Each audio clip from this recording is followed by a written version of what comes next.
My name is Matt Prindiville, and I'm the CEO and Chief Solutioneer at Upstream. We spark innovative solutions to plastic pollution and waste by helping business, policy, and community leaders remake how we consume to protect our planet and provide a decent standard of living for all. So, with fans returning to sporting arenas and concert goers celebrating the return of music festivals, sustainability issues at events and venues are coming back into focus, and specifically the ever-present disposable plastic cup. So we're thrilled to partner with our friends at the Green Sports Alliance to learn about the opportunities and challenges in bringing reuse to sports and event venues. So just some numbers here. The average 18,000 person stadium that hosts 300 events annually uses 5.5 million single-use cups, creating a whopping 64 tons of plastic waste and 240,000 kilograms of carbon dioxide, which is like burning 265,000 pounds of coal. Last year, Upstream commissioned a life cycle assessment to examine the environmental impacts from single-use and reusable cups made from different materials. We looked at the most commonly used single-use plastic cup made from PET plastic, a single-use bioplastic cup, a single-use aluminum cup, and two of the most common reusable options, reusable polypropylene and reusable stainless steel, under different use scenarios like 5, 50, or 300 uses. And the results were unequivocal. Reusable stainless steel and polypropylene cups dramatically outperformed all the single-use cup options across all environmental metrics. So just to break this down, a reusable polypropylene cup used 300 times, which is about the average life cycle of the cup, uses 57 times less carbon pollution than 300 single-use plastic cups and 68 times less waste. A stainless steel cup used 300 times creates 166 times less carbon pollution and 36 times less waste than the single-use plastic cups. For climate pollution, bioplastic cups actually performed worse than conventional plastic, and single-use aluminum was the worst option, even under the optimal scenario of 100% recycled content and 100% of the cups being recycled after the event. So the bottom line is that trading one single-use product for another often just trades out one set of environmental issues for others. But the good news is that reuse beats single-use every single time. We really only need to get 5 uses out of the reusable options to hit that break-even point where each additional use accrues environmental benefits. So that's the why for the environmental side. And with panel, we're going to get into the why of the business side and the nuts and bolts of how reuse works at large scale venues, what the benefits and challenges are, and how to hack those challenges using real world examples. But before we get into all that, I would like to welcome my friend, Roger McClendon from the Green Sports Alliance to further set the table for us. Yeah, thank you, Matt. This is fantastic. It's a pleasure to be here. And I kind of want to set the context of the biggest, challenges that we face today.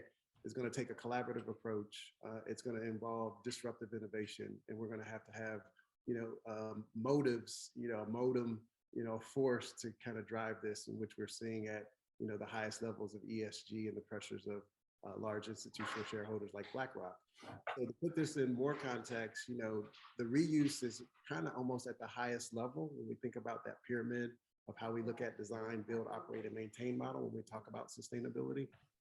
And the other thing about it is, it has a financial impact. It's nice to kind of think about getting rid of single-use plastics and all the things we need to do, but when you can put the economic horsepower behind this, in addition to all those geeky numbers that you ran off, Matt, there's a financial reason that really will draw people into this solution. So I'm pleased, as part of kind of the leadership of the Green Sports Alliance, working with our members, our teams, our leagues, our federations, to welcome disruptive innovations and solutions like Turn with Ryan and with Michael on r.Cup, to be able to bring that into the solution sets that we need for our members. The last thing I'll say is there's also a unique fan engagement component, because we do want to change behavior. Not just in what you see in the stadiums and the arenas and around the sports and music venues, but we also want to change behaviors at home. So as we come on more and more about these relationships and these opportunities for these solutions, I think we're going to have a huge impact. So without further ado, I think we should get to how do these solutions work? What are the financial impacts? And more importantly, I have an event, Michael, and I want to challenge Ryan too at my home. My daughter just recently got married, and so she's got this large event at our house. So I need the solutions at my house too. We don't We got you. hook me up. So I'll pass it back to you, Matt. Thanks. Thank you so much, Roger. I appreciate it. So folks, we have an incredible panel with the founders and CEOs of two of the leading companies providing reusable cup services. So we've got Michael Martin from r.Cup and Ryan Everton from Turn. And just to clarify, Turn Systems and r.Cup's R-Turn brand don't have any affiliation with each other. So they're each going to get a couple of minutes to introduce themselves and their companies. Then we're going to spend about 30 minutes having a conversation between the three of us. And then we're going to pivot to you for 20 minutes of your questions. So as we're going along, please use the Q&A feature to ask questions, which our team is going to be able to curate and bring to us for the Q&A portion. And after the hour is up, don't forget to head on over. We've got a speed networking session right after this to connect with some of the panelists and members of the audience who are with us today. So my team's going to be dropping a Zoom link in the chat for that at the end of the event. So without further ado, I'm going to first welcome Michael Martin from r.Cup to our Zoom stage. Michael, to kick things off, please tell us a little bit about who you are, where you're based, and a little fun question here, what your all-time favorite concert or sports event was. Oh my goodness. Okay. Well, I'm based in Minneapolis, Minnesota.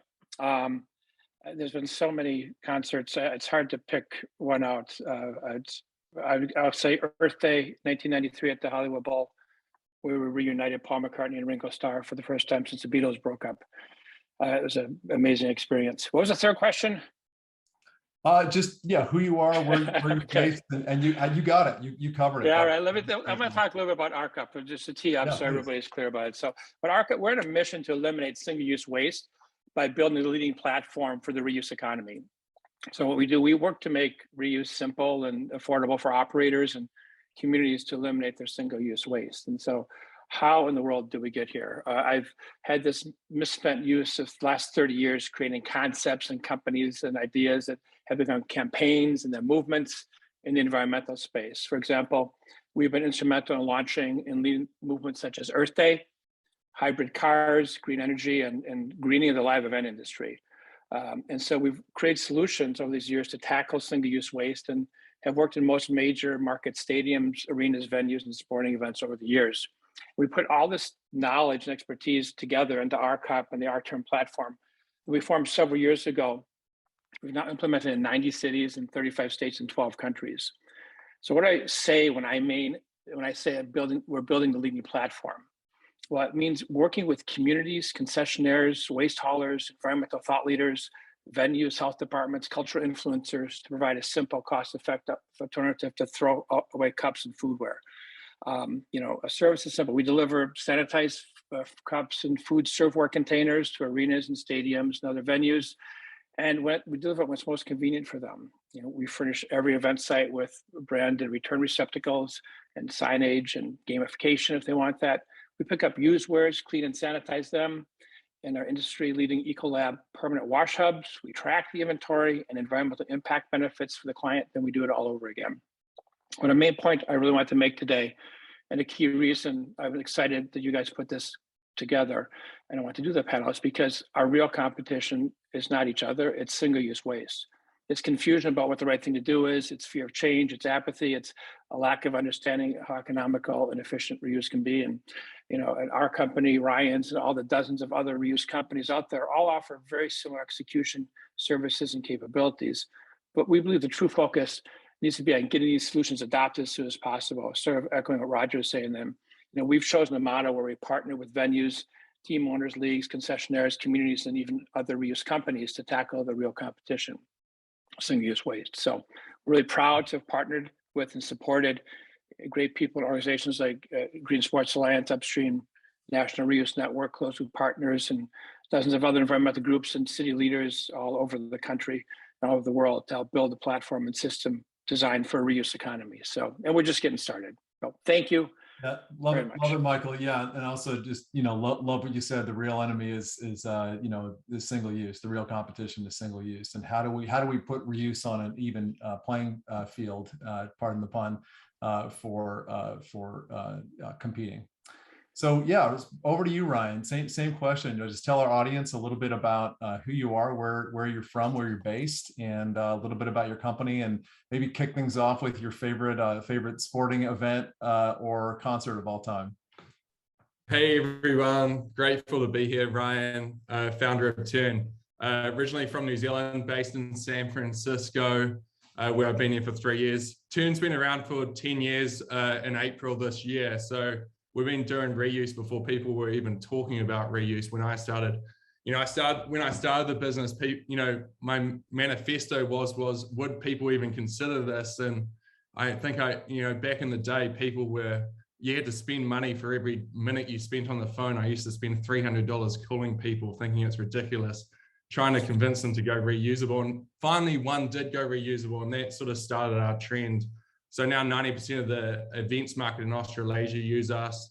We just got backed by Anheuser-Busch, and we're part of their 100+ accelerator in there. They did a review of over 300 companies in the market and chose us as their partner to get rid of single-use waste in Europe. And in 2019, we were lucky to get backed by U2's manager, Guy Oseary, and his business partner, Ashton Kutcher, after we did U2's tour across Australasia. So we've been going at this for a long time, and excited to be on the call today. Favorite concert, I'm going to say music festival. Music festivals is where we started. We see music festivals almost like mini cities where we can go test concepts and test reuse at scale for 3 days. There's one in New Zealand that I'd recommend everyone goes to one day. It's the first place in the world to see the new year, the first place to see the sun. And so they open up the music festival called Ribbon and the Vines, R&V. It's one of our first ever clients, and you get to see the sunrise of the first start of any year. So it's pretty amazing. So yeah, thank you for having us, Matt, and the Upstream team, and grateful to be here. Yeah, absolutely. No, appreciate it. So let's get into how your systems work in practice, and why a large scale venue would want to get into reuse. And I'm going to start with you, Ryan, for this one. How does your system work? Why would a venue want to work with you guys? Well, like, to be honest, if you look at the 10 largest events in Belgium, they're not reusable right now. Reuse isn't, we like to say it's easy, but it is more complex.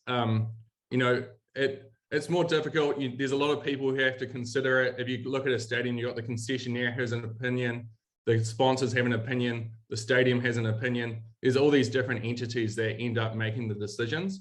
So it's hard to scale into these organizations. And where we've seen the biggest growth for us is really legislation driving this.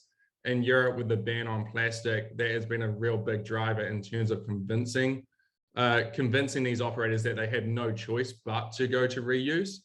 We've been able to conquer in Australasia, stadiums are a lot smaller than the US and Europe. Like, we've been able to conquer that. But when you're getting up to scale, there's a lot of resistance. And the resistance really comes down to 3 things, which is the reason Anheuser-Busch chose us as well. Like, they've been using operators in Europe for a number of years, but came all the way to New Zealand to find us to take over the European reusable cup business. And the reason was really, one, cleaning. Cleaning is not scalable. You have to set up these factories. It's really labor intensive. Anyone else in this market is using traditional commercial dishwashers to wash product. They're not designed for reusable cups. So one big thing we did is went and actually fully built and customized our own dishwashers so we can wash these reusable cups at scale. And we did that with Anheuser-Busch.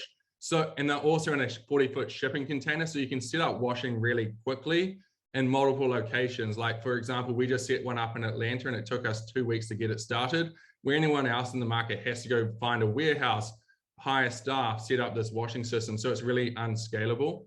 That's one big premise. So how do you set up washing scalable that guarantees the products are clean and dry and can be servicing that client at scale? So that's one big barrier to entry. The second is, how do you get products back? It's fine to have a reusable product, but if you're not getting 90+% of those products back, you might as well be going with disposable, to be honest. Like, you might as well trying to recycle it and hope people throw it in the right recycling bin, because if you're not getting a really, really high return rate, it's more intensive to produce reusable products. It's not worth it. And so there's a lot of barriers to entry to get that collection rate. And what most people do in this market is charge a deposit system, And that deposit system causes a whole bunch of barriers to entry, which is why these largest venues and events in Europe predominantly haven't gone to reuse. So that was another really big solve that we've been driving in this to get these venues convinced and go into this. The system, in the end of the day, works really simple. We deliver cups to the venue, we take all the dirty cups back. Like there's no complex, everyone gets up in arms about cups and blah, blah, blah, and all these opinions. But at the end of the day, we're delivering cups to the venue, we're taking the dirty cups back to get washed. The point in the middle is how do you convince the customer to know to return those cups, and how do you get them to return? And that's the difficult piece across all of this. And every market's different. New York, the reason people return a cup in New York might be different to Kansas, will totally be different to Belgium, and is different to our Australasian market. So part of what we've been learning over the last 10 years is in different markets, how do we scale quickly, and how do we convince people to return those products back? And end of the day, in the back of house, it's just delivering cups, clean cups to the venue and getting dirty cups back from them. Thanks, Ryan. Hope that answers the question. No, that's great. Yeah, same question to you, Michael. So let's talk a little bit more about how your system works in practice, and why a venue would want to get into reuse.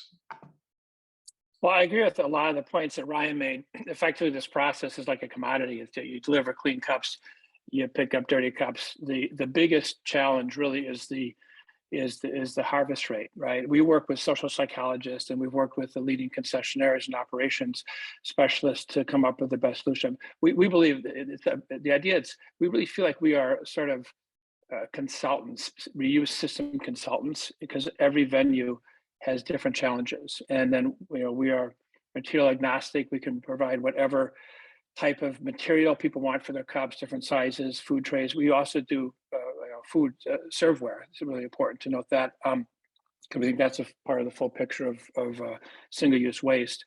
So the question is, what do you need to make this thing work best? Is it automated return bins? Is it gamification? Training?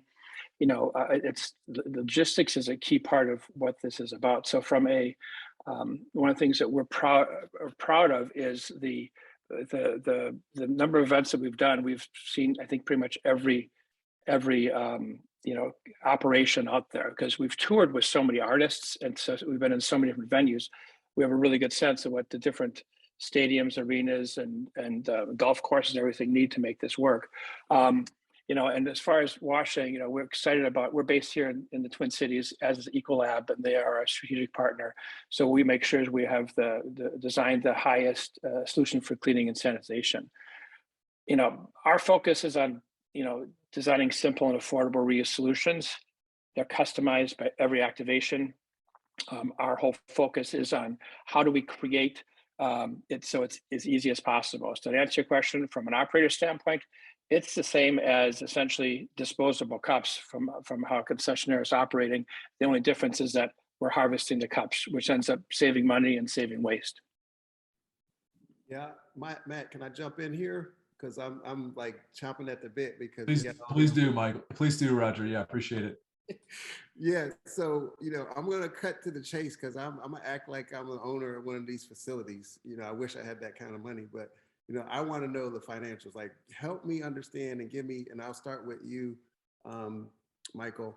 Give me like the real driver on the financial side. Like, how can I make more money and do good at the same time? I think that's how you get this to accelerate. I know you've worked through a lot of those issues, but top line, just help us understand that. I know you guys talked about some technical stuff. And by the way, the Super Bowl and college football playoffs, these large signature events, we want this type of technology if it can work on the economics side as well. So, Michael. No, it's a really good question. And it's one of these things, I don't want to get all, macro on everybody, but the fact of the matter is, if you look at the cost on the planet, on society, on our bodies of the single-use waste that's being generated, that's a huge cost that nobody's factoring into this. So, and I know that when you're the concession manager, the building operator, you can't factor that in, but I just want to keep everybody in the big picture of what we're working on here, right? So, it does cost a bit more. I mean, these are higher quality cups. That's the reality. There's the whole process to do this. It's labor, and it's building that's the wash facilities and everything.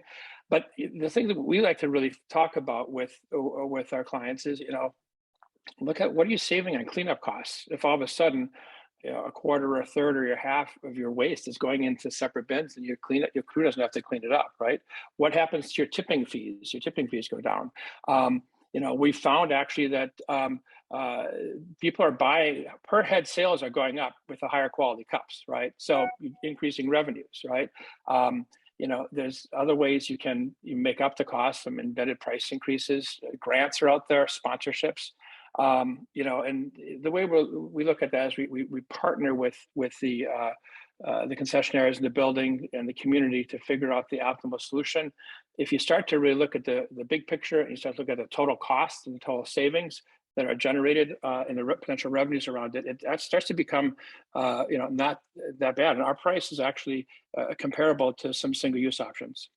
That's awesome. Thanks, Michael, for sharing that. The ROI, obviously that's one of the questions our members ask us every time we talk about, the technology solution. So that's important. Thanks for sharing it. I'm a same question to you, Ryan. And, I know the engagement with the fan and sponsorship side probably plays into that equation, but can you enlighten us on your system and how the ROI and financials work? Yeah, so we go in with the perspective that everyone wants and needs to make more money. And that's normally the KPIs of most of these companies until BlackRock's obviously brought out its ESG part of the business. But with that perspective, we're always, we normally absorb the disposable cup budget. So if a venue's, spending X dollars on a disposable cup budget, we hit that budget. That's our bottom line. So there's no extra costs to these venues. And then everything's just further on top. Like this is just improving, making them more money, making their customers have a better experience. Those are the two 8 KPIs we hit on. And the environment's the back end. That just happens as a natural piece. But a lot of these companies don't have KPIs that make the environment better. Like a stadium isn't thinking, how do we make this greener? Maybe they're starting to put in and say they are, but it's not normally a direct KPI. So one, we go to take in the disposable cup budget. That's our premise. So if you're spending, let's say, 20K on disposable cups, we can give you reuse for that, right? That's normally our bottom line.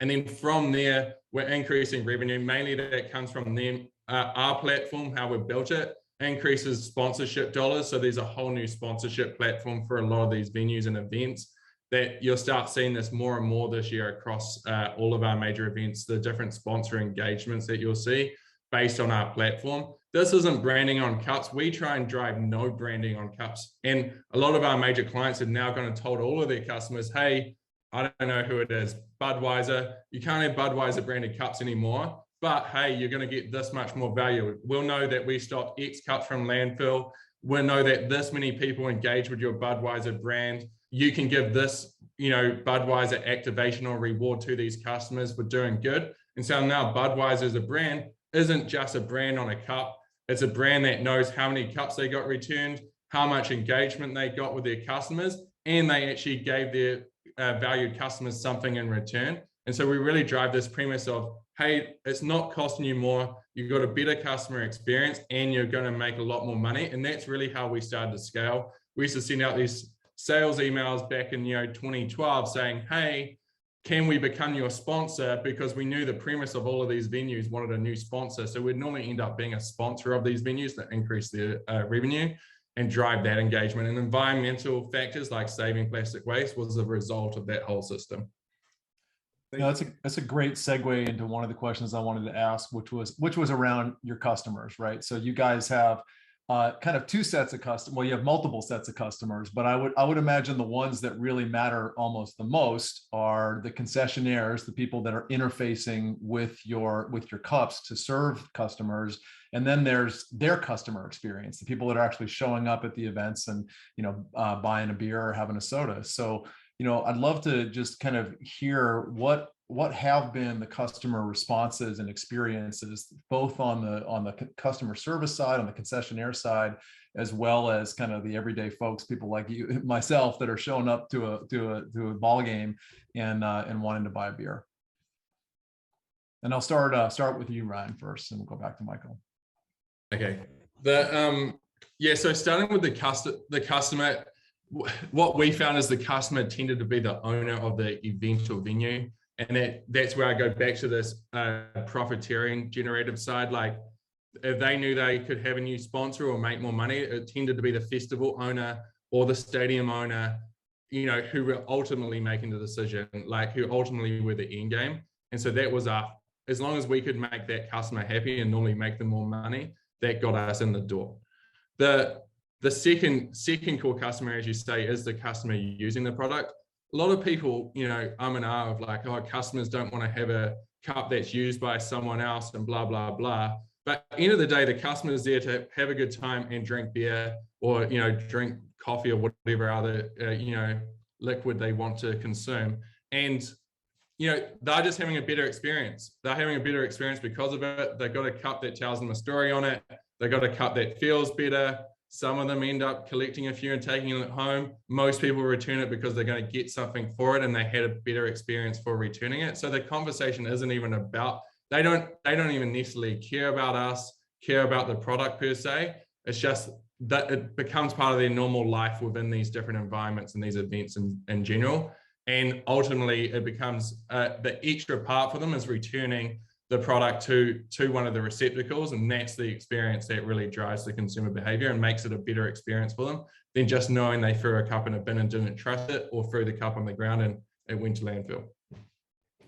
Thanks, Ryan. Michael, same question for you. Tell us a little bit more about just the customer experience, both from the concessionaire side as well as the everyday person side. Well, the way we look at that is actually we start off in a bigger picture. What's the community impact, community experience, the city? What's the city's pain points? How can we help address it from a waste standpoint? How do we partner that with the venues, with the operators, and identify their pain points and address that? And then ultimately that does affect the consumers, which feeds back to the city. So if that is a big picture perspective, you know, I've been blown away at the response that we've gotten. You know, it's as Ryan said, it's been challenging. I've lost a lot of hair getting r.Cup going, right? It's been a huge challenge because people don't like to change. Concessionaires don't like to change how they operate. I totally get that because they're operating on pennies. It's speed of service. It's all this stuff. Part of the reason that we've really focused on developing a system which is basically the same as a single-use solution, you know, with the ordering process, everything is to address that. So we've gotten tremendous feedback from the operators that we've worked with.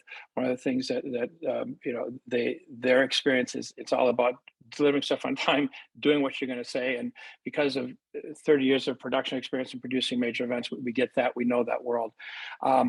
We've had no complaints from a customer standpoint, either from a consumer standpoint, which is, I thought for sure we'd start to get some complaints. And in fact, it's the opposite is true. We've gotten so much positive feedback. I mean, the social media that's been generated and the feedback and the compliments back to the to us and the venues and the cities has been tremendous.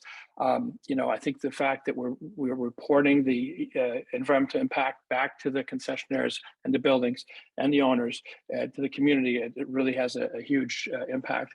And you know, the thing that we really are happy about this is the fact that just a simple deal. You talk to any server who's been using single-use cups for years, and you give them a reusable cup so they don't feel like a schmuck destroying the planet, they love it. The servers are just huge fans of what we're providing. So it's been, I mean, really positive experience once you get over the hurdle of people being afraid to create change. Perfect. I'm gonna jump in here again because I think we understand, you know, the concept, right, and the reason why. We understand the economics now. And now I want to talk about the installation and kind of like the practicality, because the issue that we faced when we were in Indianapolis trying to do college football playoffs and you got 75,000 fans in there in an existing stadium, space constraints. Like I can't create another building. I'm not doing my remodel yet. So the practicality of implementation comes in kind of, for me, the next question. So I think we left off with Michael. Let's jump back to Michael and then we'll go back to Ryan on this one. Walk through the process of implementation. And you're exactly right. Operators hate change. Marketing loves change, but operators hate change. They want to keep doing the same thing and get efficient. And so tell me about that process, Michael, and how easy that is or how complex that is.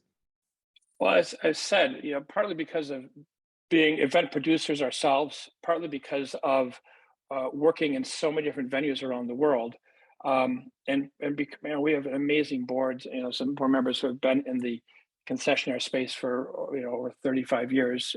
We have deep relationships at senior levels of all the concessionaires. The system we designed is designed specifically to make it easy for concessionaires to execute it, right? We have comprehensive SOPs that walk everything through. We train the servers, we train the concession staff, we train the security, we train everybody. Basically what we try to do is say, okay, we want this to be as turnkey as possible for you. So you really can't say no to it, right? And so, I mean, that's everything from, bringing in the bins and the signage and we monitor every event, live social media tracking, reporting on that. We will do the pickup of the cups at the appropriate times, drop off when people want the cups. It's tracking inventory, tracking environmental impact. So from a venue operator standpoint, the reduction of waste happens. The only difference really from what the r.Cup model is and the r.Ware model is, especially with the r.Turn platform, is that people are able to, you have these bins where you harvest the materials instead of it going into landfill. And that's really the big difference. So no, I don't have to change my wash systems. I don't have to create more space for inventory necessarily. You guys. Well, it's great because actually we are able to deliver just in time. So in some cases, the venues are loving us because they don't have room to store all the cups and other stuff. So we're able to drop it off day of the event if they want it the day before, and it works. So they actually really do appreciate that part. Appreciate it. Thanks for those details. Those are questions I'm going to get, so I'm taking some notes. So back over to you, Ryan. What do we need to do to kind of bring in a system to like SoFi Stadium or an existing stadium when we want to kind of make this happen? Kind of talk about the implementation of your system.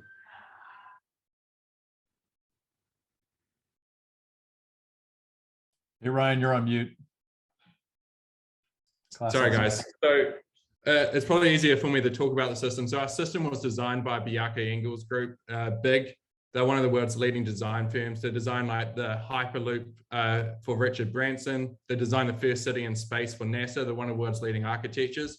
They came in and did a full design sweep of reuse after us doing 9 years of this at scale, and essentially broke everything down into 4. Our cups, we've got a page to design on our cups. We can use any cups, but the reason we painted the cups is that regardless of the size, they're all stacked within each other, reducing space requirements within these venues. But the second big thing is our washing systems. These are like full activations that can either be at the venue or semi-permanent systems. This is what I was referring to before. So the venue could take out an existing car park and turn it into a sponsorship activation where they increase that revenue, but also has the washing on site. Or we can do, like Michael was saying, post-event pickup and cleanup. It really depends on the scale of the venue.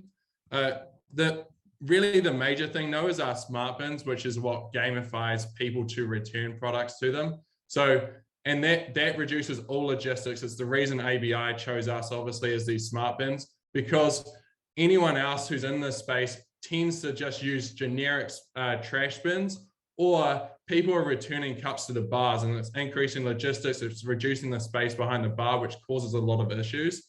And so the main drive for these smart bins was that it means we get a 90% return rate and it doesn't require any logistical effort from the bar staff or any back of house effort because it all comes in. Same with our back of house logistics. Everything we produce is reusable. Our boxes are made out of recycled cups. All the receptacles are same polypropylene plastic to collect all of those cups, which really makes a huge difference. I was just going to quickly show these smart bins in action. This is the Waste Management Open just 3 weeks ago, where you can see bar staff love it, customers enjoy it, but there's this really big experience of just returning these cups to these bins, which actually drives these returns and increases this engagement within these actual events. Thanks, Ryan. Yeah, fantastic. Yes. Oh, sorry. Go ahead, Roger. No, back over to you, Matt. I mean, this is kind of where the rubber meets the road is, how do you get the systems implemented and in place? And, I think there's definitely, I love the disruptive innovation on both of these technologies. So yeah, back over to you, Matt. Thanks, Roger. Yeah, so we're just about ready to get into your questions and answers, your questions, folks. So if you want to light up the Q&A screen, it should be right there at the bottom. You can type your questions into the Q&A portion, and then we'll try to get through as many of them as we can with the remaining time. But I do have a question. Just, you mentioned, some of you guys, Ryan, I think you mentioned this at the beginning about some of the barriers. And I would love to, quickly, because I'd like to, move on to the audience Q&A here, but quickly just talk a little bit more about those barriers. Like, what, we've got these operations, they've been using single-use cups and single-use products forever. Everything's built around delivering in those. Like, how do you overcome the kind of convenience and low cost and kind of the ease of operations as they're built around single use to get your systems in place? And I'll start with you, Ryan, and over to Michael.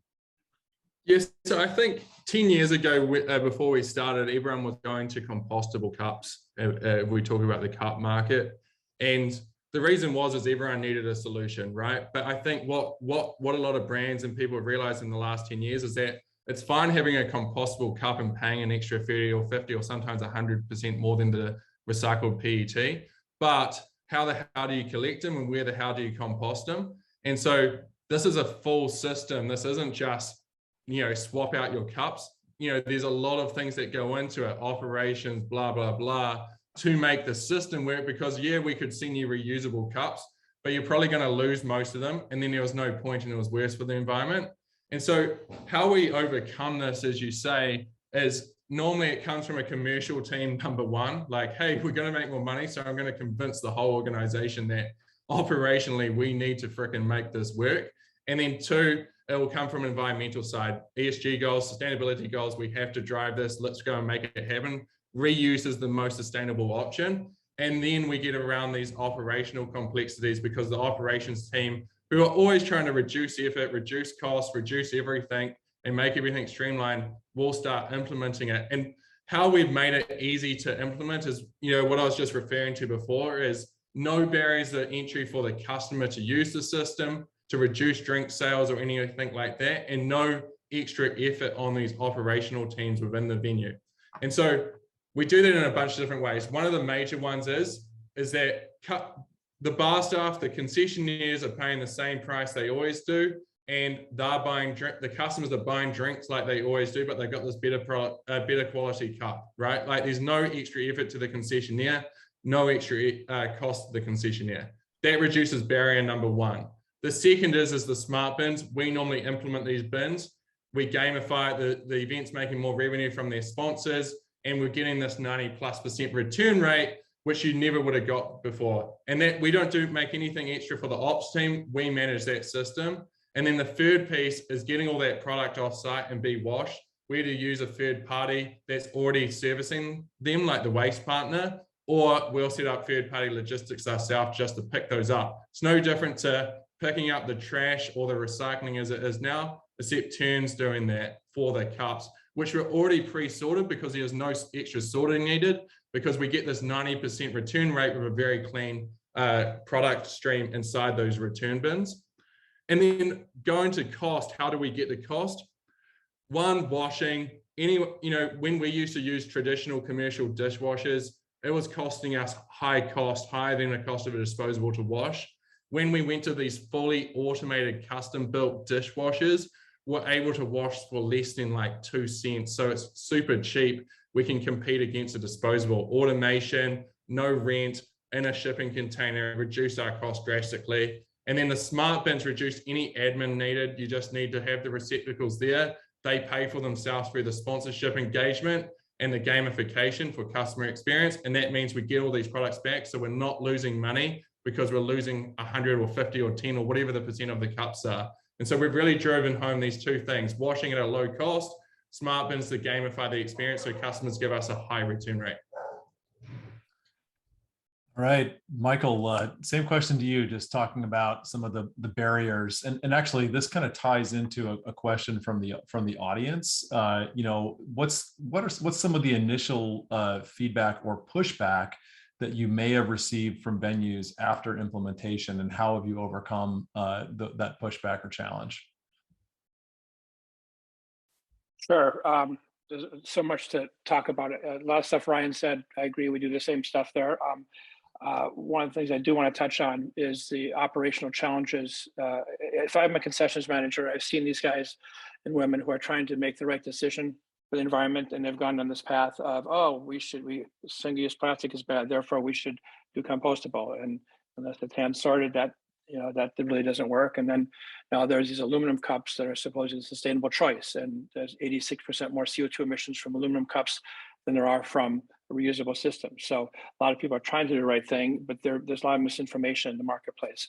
One of the things that we really strive to do is to optimize for environmental impact as well as operational impact. So for example, all of our cups are sourced in North America. We're not shipping stuff from China. This is all, we do everything we can to reduce the impact of that. We work with the concessionaires and the building operators and managers to reduce the environmental impact as well, and the consumer engagement. I think that the last question asked is the feedback we've gotten. I think that I'm trying to think. I'll be honest, we started off doing the European model because back in 2011 we were on a tour over there with an artist, and we saw this, and I thought, well, this is great. You put a deposit down, you put a value on trash, and it's wonderful because that way people could take the cup home if they want to, or they can give the cup back and get their deposit back. And we did that with a dozen different tours and hundreds of shows. And at the end of the day, we realized operationally it's really challenging, but also we realized we were making money the more plastic we left behind in the community. So we completely changed the model to a no deposit model, which is what we're operating on now. So I'll say when we were doing the deposit model, there was a lot of complaints, understandably, from concessionaires because of a massive change in operations, and having to explain that to customers and so forth. With what we've been doing now, we've gotten really positive feedback. As long as you deliver stuff on time, you have the clean cups, they're sterilized.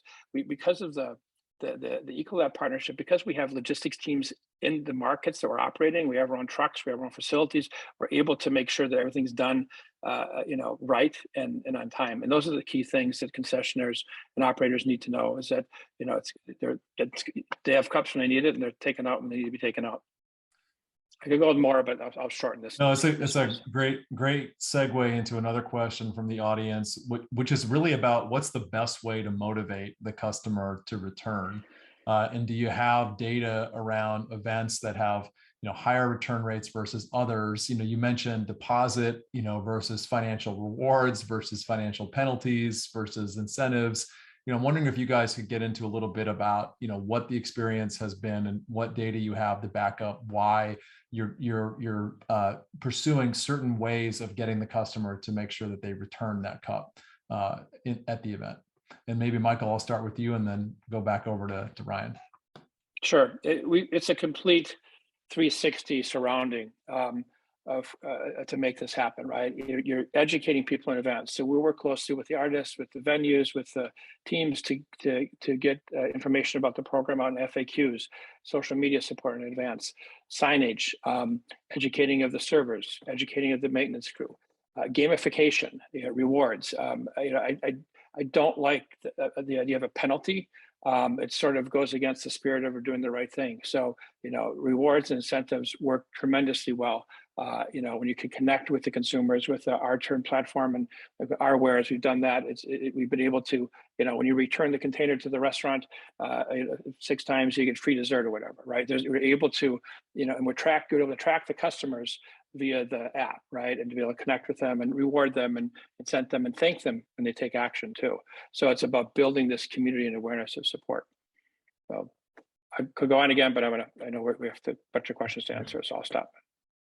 Yeah, Ryan, what about you? It depends on which market. In Europe, deposit systems have been a big driver to get return rates. In the US, it's been us offering rewards and gamification, and we built that in line with ABI. And the story is in the 50s in Taiwan, no one was handing in tax receipts. And then by 1951, the government had increased it like 800%. And the reason is they made every tax receipt a free entry into the national lottery. And because of that, everyone now, even if they're paying cash, hands in their tax receipt in Taiwan because they get entered in the lottery and can win a big prize. And so it's that we use that as proof to drive consumer behavior across the US and even now in Europe, where through gamification in these smart bins, customers want to have a good time. And we honestly find just with our bins, people are just happy to return cups to the bins because it's such an amazing experience. They light up, they make sounds, they eat the cups, the customers get gamified from that level, right through to just sending a text from a famous celebrity like Ashton Kutcher really drives consumer behavior. And then like the third piece is actually winning something from someone, like might be a Uber ride or something else. So it depends on the market. And even in the US, we've found the market's different. In New York, you might not return your cup for $1, but in Kansas, you might. You know, in New York, you might return your cup to win a ticket to see U2 again. In Kansas or wherever else, you might not. And so part of what we've been learning over the last 10 years is each market's different. What does the venue want to operate? What do the consumers want in order to drive them to recycle? At the end of the day, it's really just driving people to recycle, which ends up meaning we can return. So a couple questions here just about the logistics, and this has been one of my questions as well, the logistics of people returning the cups at the event. And so, I know that like getting the cups out, people line up to get their beer. They may not want to line up to put the cup in a smart bin or one of your collection receptacles. Like, so have you found that is a barrier, that people are actually like, hey, they're used to maybe just leaving the stack of beer cups at their feet at the stadium, and you're trying to kind of change that behavior to get them to pick up that cup and take it to a receptacle. To talk a little bit about what that experience is like, and do people, do you have lines for people trying to get their cups into the receptacle, or any challenges around that side of getting the customers to comply? Yeah, so the way to answer this question is that in Australasia, we tend to break people into these three groups. Some people are at these events who are trust fund babies or on a corporate account, so they don't give a stuff, they're just drinking and consuming, and they may throw their cups on the ground. There's a second group who cares about the environment. They end up picking those cups up and returning them to us. And the third group might be wanting to win something, and so they end up returning them to us as well. And so we work on this 20-80 rule, that 20% of people tend to pick up 80 to 90% of our cups. And so we don't try and drive it into every consumer, because half the people there are, let's be honest, at a music festival on something else that definitely don't care about the cups, but there is this group who we can convince who keep doing it. In Australia, we've been there so long that we actually have this like group of groupies, you might call them, who come to all of our events, picking up cups just to keep on winning. And so they follow our event tour across all these 3,000 events, coming and returning like large stacks of cups to be part of the experience. The last point I'm just going to add is that anyone else who's normally been in this market, and how we started in Australasia, is that we had one location within the stadium or within the event for people to return. And during the event and after the event, there was a huge line, and people would line up just to get $1 back. Like they're willing to wait after the show, and the people who didn't would hand them their cup and say, good luck, you can have my $1, and they'd walk out, right? And so we take that perspective with our smart bins, where now you have 400 to 500 different return points. So we built this business with one return point. Now we've got 400 to 500 of these return points at those same events. So it's so much more convenient.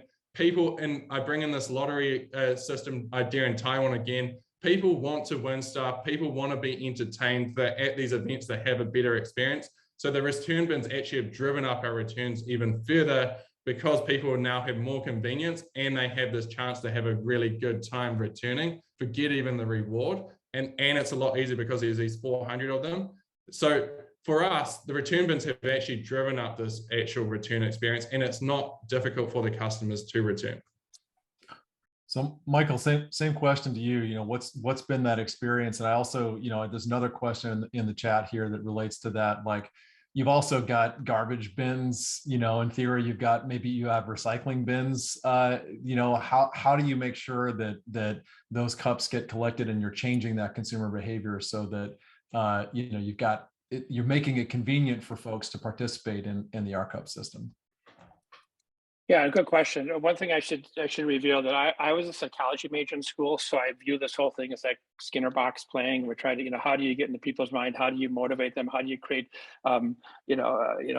ways that people want to take action in a positive way? And that's why we work with social psychologists to play with different options and different marketing, testing, A, B, and so forth to get to the point where we are. One of the things I would say is that, again, going back to this idea of every activation is a custom activation. In some cases, we found actually not having a high-tech bin works better than having a bin where you have to do an activation. People are just open to putting it in the right place. We're getting over a 90% harvest rate doing that in some activations. We just want to make it as easy as possible and convenient to get people to be able to return. We'll have a r.Cup bin next to every trash or recycle container. And what we're finding is, surprisingly, yes, the question before, what surprised us is a surprise of, how effective it's been for people to hand sort. But, we can also roll out the, tech bin. So what was the other question about that you answered, Matt? I think you answered it just fine, Michael. Yeah. So one of our last questions here, and if we can get this may be our last question, but if we can sneak one more in here, if you guys are concise, we'll try to do one more. But one of the questions in here is related to like, what do you guys need? Like, what do you need in terms of like support from cities or support from associations, or what is it going to take to get reuse out of being kind of a niche thing that's done in a few places to really being the new normal? And Michael, I'll start with you. Yeah, that's a great question, and it's one of these things that it takes a village to make something like this happen. It creates systemic change. And I talked earlier about our approach of collaborative work with city governments, with nonprofits, and so forth. That's a really important part of it. One of the things is, like the EPR Act in Maine is phenomenal to make entities responsible for the waste. Policy changes. What Upstream has been doing has truly changed the game, honest to God, and it's phenomenal in terms of what's happening out in Berkeley. What Miriam and the team have done is it's tremendous. The idea of grant funding and to be able to prime the pump to reduce the perceived risk from an operator standpoint. If you look at the economic benefit writ large of reuse versus trying to deal with recycling systems or other waste systems, the ROI on reuse is tremendous for communities to support that. From our standpoint, customers, we're rolling out to most of the country here over the next period. And what I want to do is, if anybody's interested in r.Cup, give me a shout out. I mean, I'm mm@rcup.com. Go to our website. We're looking to identify which venues, which cities want to embrace reuse. And sadly, the other thing that we need to scale, it's sad, it's going to happen though, is the awareness, the greater awareness of negative impact of waste on society. The more that's happening, the more people are embracing reuse. Thanks, Michael. Same question to you, Ryan. If we could be concise, we'd appreciate it. Just, we'd love to get one more question in from Roger here. So barriers what do you need in order to help make this the new normal? It's a good question. Like in Australasia, we're able to make it the new normal. So it just takes time and patience is what we've found. And, we work on this three premise view. The green events come on first. The next is the events who see it as, going to save them money or make them money. And the third group is that everyone else is doing it, so they've got no other option. So I had events that 10 years ago said they're never going to use us. Why would we use you? Blah, blah, blah. Now it's like no other option. Like the consumers are asking for it. So it just takes time. It took us 8 years to drive up 90% of this Australasian market. So, it's who's the first movers, who's the second movers, who's the third, who are just going to do it because they've got no other option. And that's really how we did it. I'll jump in here, Matt, really, really quick. I think we have a few more minutes. So I'm going to shamelessly talk about the summit, June 21st to the 23rd, where we're going to have a lot of our members here in June. And obviously these solutions are much needed. So the question is, can you handle another 300, large customers? Like, how can you scale and get to market quickly? And so I know it's just top line, like just quick high-level plans in the next 2 minutes or so, and I'll start with you, Ryan, and then we'll end with Mike.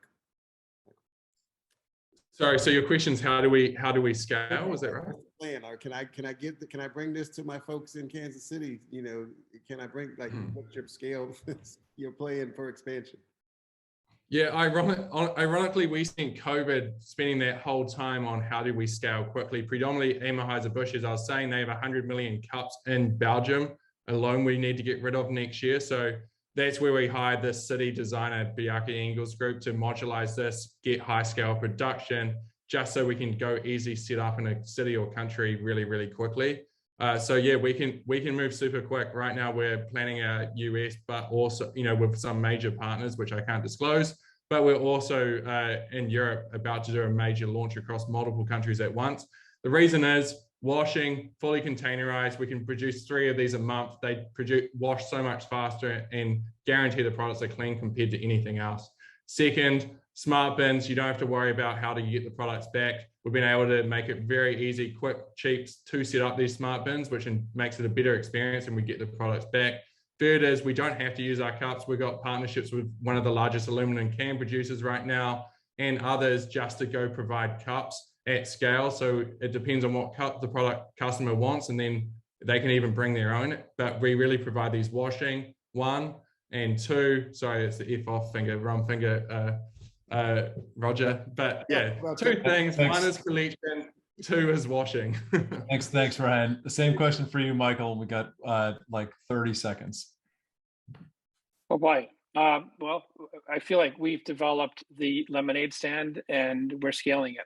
So I guess summarize it. We got all the components together, and we're working to look at this as to how we can have the greatest impact in the most markets as quickly as possible.